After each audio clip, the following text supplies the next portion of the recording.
Церковь Божья, доброе утро. Меня зовут 𝐓𝐇𝐑𝐈𝐿. Благоволение Божье достаточно для вас.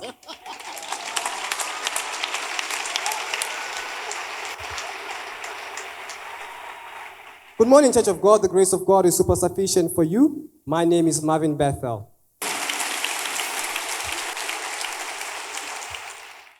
Just to jog your memory, my journey with the Gospel of God's Grace Ministry starts back from 2016. I was introduced to this wonderful ministries through the PPS initiative. Back then, during my time, during Form 2, it was known as the discovery period, the discovery lane. Because during Form 2, there is no pressure from Form 1, and there's no pressure of examinations in Form 3. So during that time, I began associating with bad company. I had started using even swear words, hanging with the wrong company, sitting at the back, and mocking other students. People of God, when I wrote my PSLE, I had gotten an A. But when I got to my junior secondary school, I remember one examination, religious moral education, I had gotten a D. I remember that paper, I threw it away. I never even showed it to my parents because I knew this is not me. By the grace of God, my mother invited me to PPS initiative, and before anything got very terrible, I was saved. God snatched me from that miry clay and from that bad path.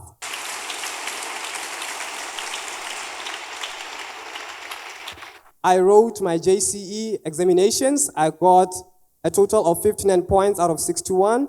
I went on to do my BGCSLE, where I got a total of 48 points out of 48, dazzled with a few A stars.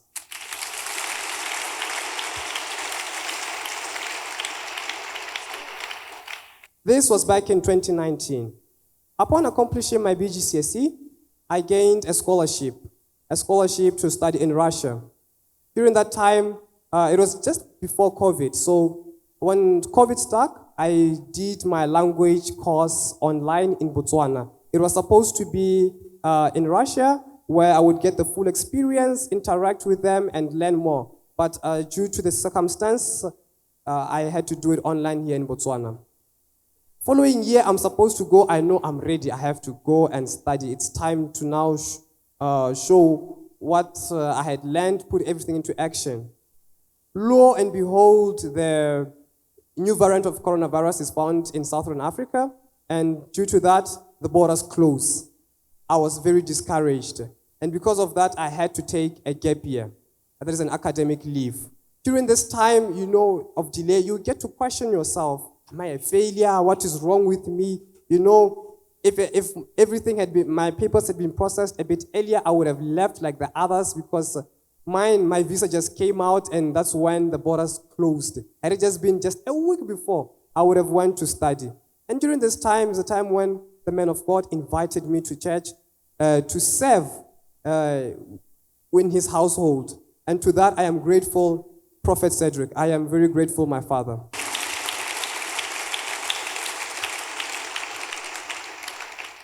It is in this time I learned a lot from my father's feet. The man of God preaches on the pulpit, but I saw behind the scenes that his life preaches a better sermon. When he talks about discipline, I saw it with my own two eyes, and I was encouraged. In this time of waiting, I was getting prepared, and finally, the following year, I got to go.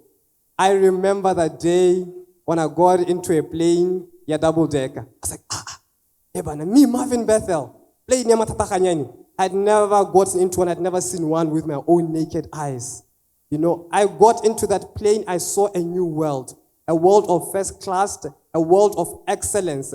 And I got into the airport in Russia.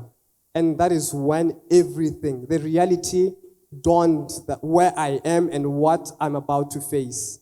I remember in that airport, I got lost. People of God. I left having learned Russian language. I'm like, it should be easy. I thought so. But I got there, I look around. I look on my gate, says it's on the second floor. I go, I look for the second floor. I ask around, where is my gate? I don't see my gate. It turns out all this other time I've been going to the third floor because they don't have a ground floor. And due to this, I also forgot to take my luggage. And I was almost late for my connecting flight. I remember the first day at class, I was 2 weeks late. I was 2 weeks behind. I enter into class and I look at my skin, I look at everyone else. I realize that I'm the only one with a darker skin. You know, I'm like, okay. It was very intimidating. But I sat down at my seat, I listened, I had nothing. I listened, nothing. Because it turns out when you learn language, when you're not in the country, accents are different and they speak way much faster. And I'm just there, I'm lost, you know. In my small world, I'm drowning. I'm like, I came all the way around the world to not understand. You know, it was very painful. But it was okay. I was like, you know, then I go to the next lectures and finally there's math. I was like, math should be okay. Numbers are the same everywhere. Lo and behold, I get into the class and the teacher starts speaking theorems. I was lost. In that point, it was very painful. I was just looking at the board and you just see your whole world crashing down. I'm like, this is not me. How did I end up in this situation? But in that time, I had a fire burning in me, starting to burn. That time of delay, like I spent all that much time in delay.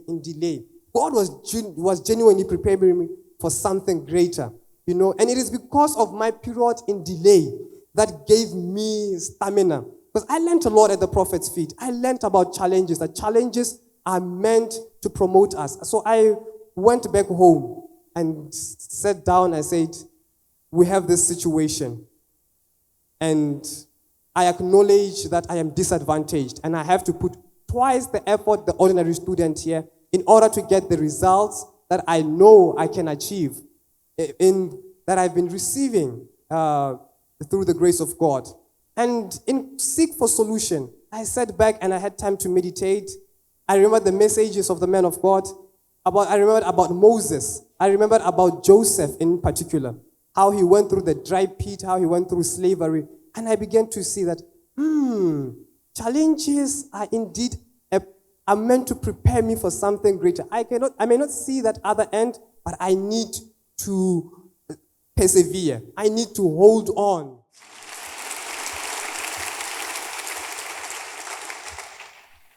With this new mindset, I now know that my pain, my sacrifice has a purpose. I would study till late. I would study till 5 a.m. And I would have to wake up after 3 hours. I'll just have 3 hours sleep and then go for the next classes. It will be very painful. It will be very painful, but the hunger that I had, I would even do all the studying till 5 a.m., even without any coffee, without anything, just drinking water, because the fire in me was burning, because I knew my suffering served a purpose.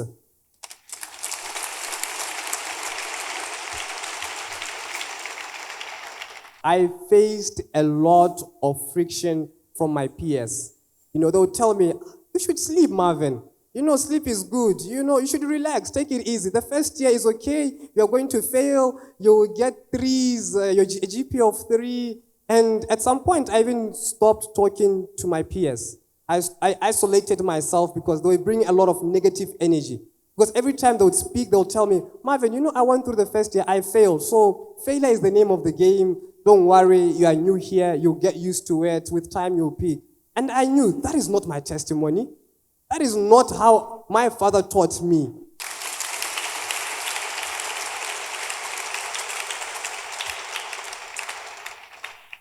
In that isolation, I worked. I approached my lecturers. I told them my situation. They would give me material to study ahead. I would do that, learn all the vocabulary. In class, I would try to participate. And here is another trouble that comes into play. I am a foreigner, and this language, I'm not very fluent in it. You know, and as such, during class, you lose confidence. Even when you don't understand or you have something to say, you are afraid.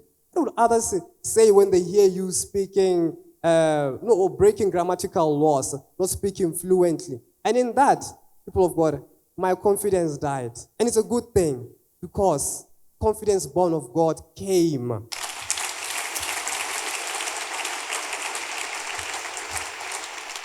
Bible says that that the Lord has not given us a spirit of timidity, but one of self-confidence, of a sound mind.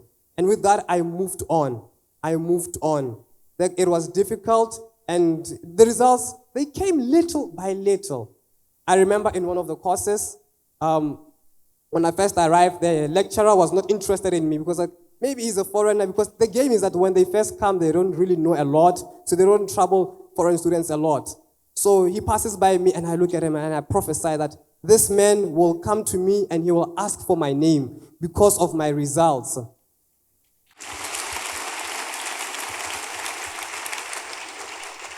And I remember when the day came, it was around 3 months down the line. I'm exiting the auditorium, and he stops me. He says, "What's your name? Where do you come from?" I introduce myself, says, "So this course, did you do it in school or anything?" I'm like, "No, I'm just meeting this course here in Russia. I have no past experience with it." And why is he asking this? Because at that point, I was topping the class in terms of performance. Come on, those hands for Jesus Christ.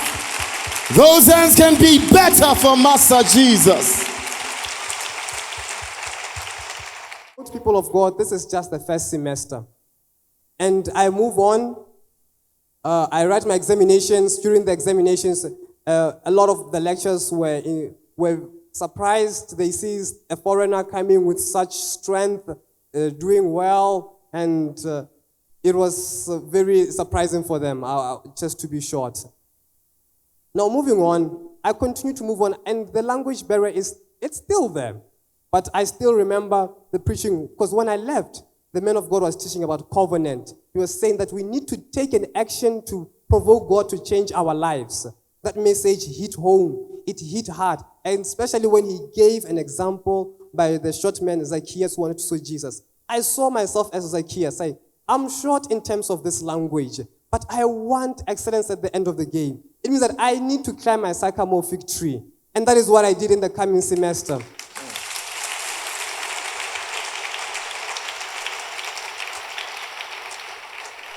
I worked hard, I approached my lecturers as I did, and my GPA improved, but it was still not it. It was still not it. My heart was telling me, this is not where I belong. Because I know myself in Christ. I need to grow. If Marvin was this way in BGCSE, Marvin needs to grow, because with just we go from grace to grace. So with this mentality, I kept on pushing. Going into the third semester, I joined a club. This club, it's an extracurricular activity where we are taught how to make little robots. They're called fight robots. So I entered this course. I joined a group, and with them we built a robot together. We were taught how to build it, and we built it together. And in this time, it's a space where I didn't see any black person. I didn't see any African. It was only Russians, and I'm just there, the only one penetrating the barriers.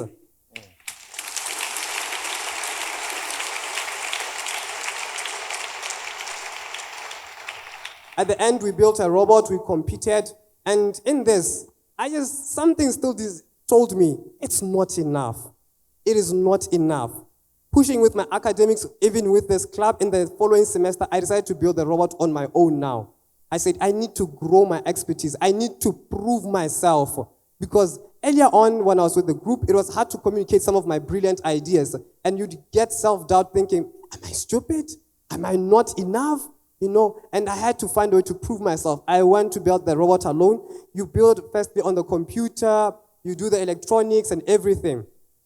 And that's what I did in the coming semester, parallel with my course. And there also, with my studies, I did not also loosen up. I kept the same faith. I kept on working hard. And I remember I went to a competition, my first competition, I lost.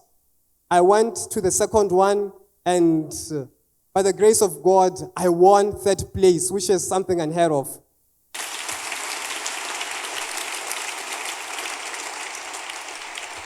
Why am I saying unheard of? People of God, this is a space where I've never seen foreigners. When I even went to the competitions, a lot of them were surprised, like, we never see foreigners here. They were interested in me or knowing who I am, taking many pictures, and that is to emphasize what I was saying, unheard of. People of God, now finishing my second year, something still tells me this is not where I belong. I know where I belong. Second year, I start looking for a job. I say, I need to gain experience. And mind you, I'm in a foreign land.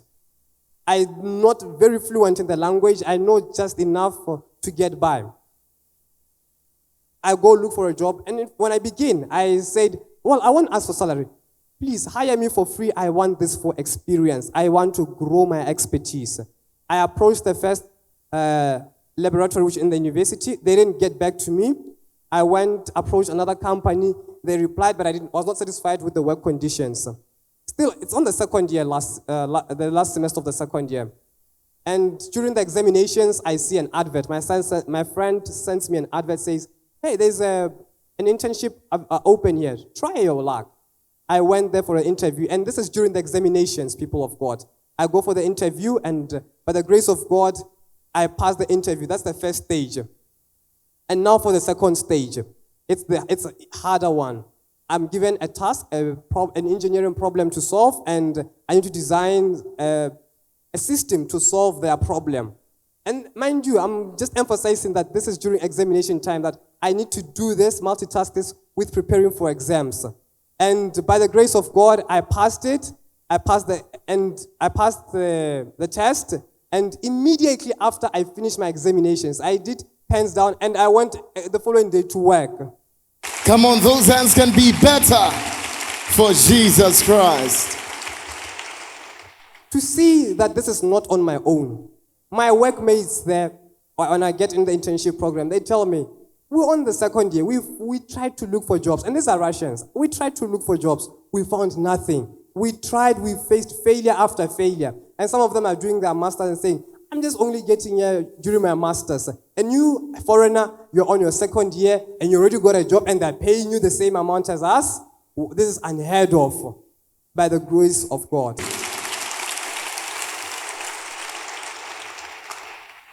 People of God, moving on. I found this job during the summer vacation. 2 months I was working. It was only just to work during summer to gain experience. I enjoyed the job so much that I did parallel with my academics. I had to fight. Now, things were getting difficult. And now, here I note, in the beginning, I said I was studying till 5 a.m. Now, as time goes on, you get better with the language, so I get more free time. And it's in that free time now, I go to work. I was working 20 hours a week. I would go to my lectures in the morning, in the afternoon go to work, and after work, I would come back home, study for the next day. That was my schedule. I did not have any social life. It was painful, but I was prepared. With that first year, the suffering from the first year, this was now a norm. This now is already my 5th semester. I was finishing it just 2 weeks ago. I was studying and going to work at the same time, people of God. And my God did not disappoint me. My academics did not decline. They still maintained. In fact, I even got better. Here's another testimony. As I'm here now in Botswana, I'm praying to the man of God. I'm praying to the God of the man of God that, please elevate me. I received a text message this past week. They say, Marvin Bethel, we want you to come and teach the course for making robots. I'm sure I never applied for this. And I was so shocked. Come on, those hands for Jesus Christ. This is a course in Russian. I'll be teaching it to Russians. Me, a boy from Botswana.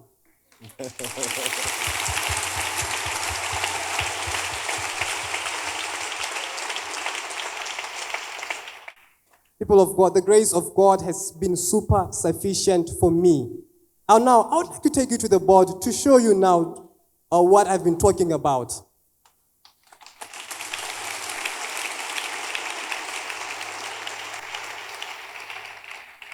This is my first semester. So the grading system is like this. When we write examinations, 95% and above, we are given a GPA of 5 for that course. And most of the lectures, they require for us to get 100% for us to be given a 5. And as I will show you here, these are my results for the first semester. So a 5 is written as excellent. When you get a GPA of 4, it's written as good. A 3 is written as satisfactory. And then I had other classes where it's either you fail or pass. And in fact, these were are the hardest ones because there's a lot of work to do during the semester. And in the first semester, in physics, I got an excellent. That is a 5. I'm just starting, people of God. And this is how God was so merciful to me. He gave me a 5 in my first exams. And here I have a good, and here excellent passing, and here I have a 3. This was a thorn to my flesh, getting a GPA of 3 in a course. And this was higher mathematics, the subject that I really liked. Moving on to the next semester, I forged on. And in this semester, I got all perfect grades except for in 2 courses, where I got a 4 and a 3. And it's already better because here I got 2 4s, but now it's only 1. The rest are now 5s. I move on to the third semester.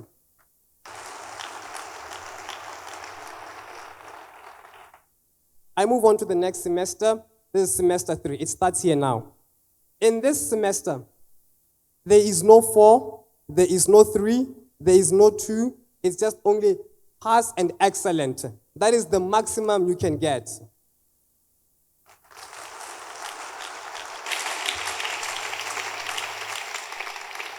And this was the story going on to the 4th semester and going into my final semester, the 5th semester. Now you may wonder, what is my GPA? Here, I'll show you. When I first began, my GPA started at 4.2 for starters. I knew this is not for me. This is not my portion.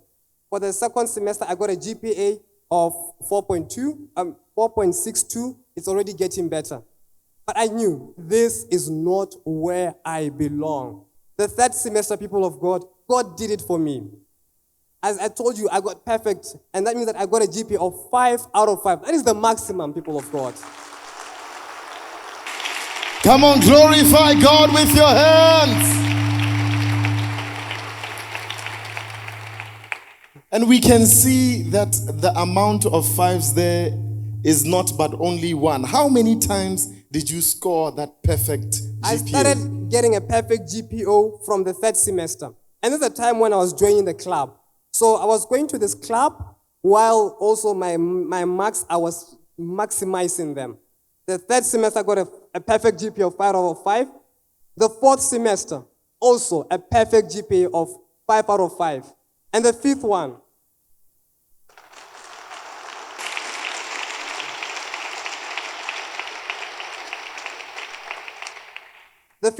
people of God, it is when I was also working. Imagine, because I've been getting 5s. I'm working now.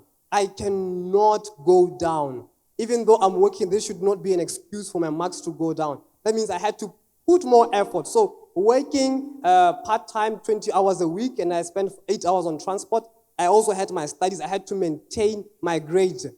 And that is all to show you how God has indeed strengthened me for my challenges.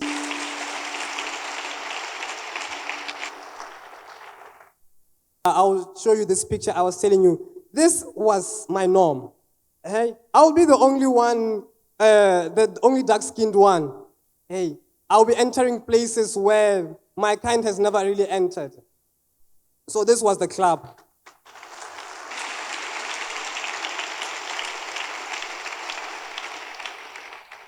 Going on to the competition, this is me during the competition day. As you can see, I'm fixing a few components of my robot. And at the end of the day, I got a position 3. It's written here. Position 3, it's written Diplôme, Special Marvin. And this is the name of the group, The Marvelous, from Marvin. So I got 3rd place.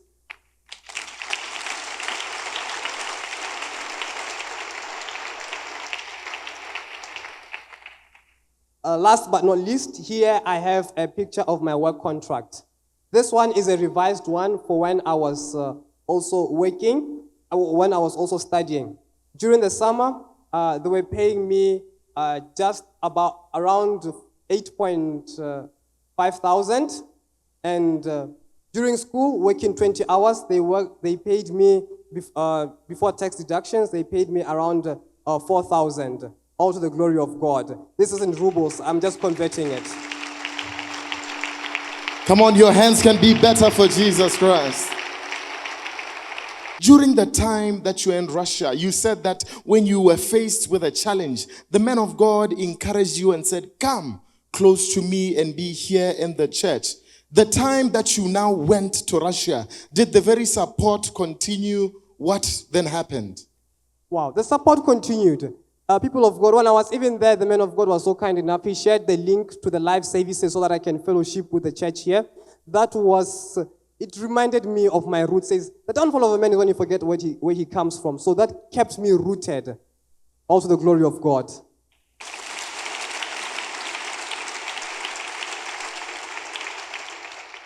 I would love to pass my words of thanks to the prophet. The prophet is not just an ordinary mentor. You get to realize that what he preaches, what he says, it is what he is living. All the discipline, you realize that he is also a PPS student just like us. He exercises discipline. He exercises all this restraint. And he extended this grace to us. Men of God, thank you for extending this grace to us. Thank you for answering the call of God upon your life to call for this initiative, put it into action, because I wouldn't be here if not for you.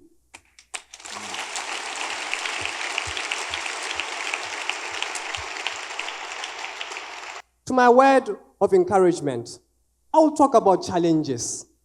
Challenges, people of God, are our friend. Challenges are meant to grow us. When you face a challenge, it's like at school. For you to go to the next grade, you have to write what? Exam. Challenges are the same. If you want to grow, take challenges as your friend, because they're meant to take you to your destined position. Delay with God is not a mistake, is not denial, but a necessary process of preparation for those who want to stay permanent in that destined position. Thank you, Jesus.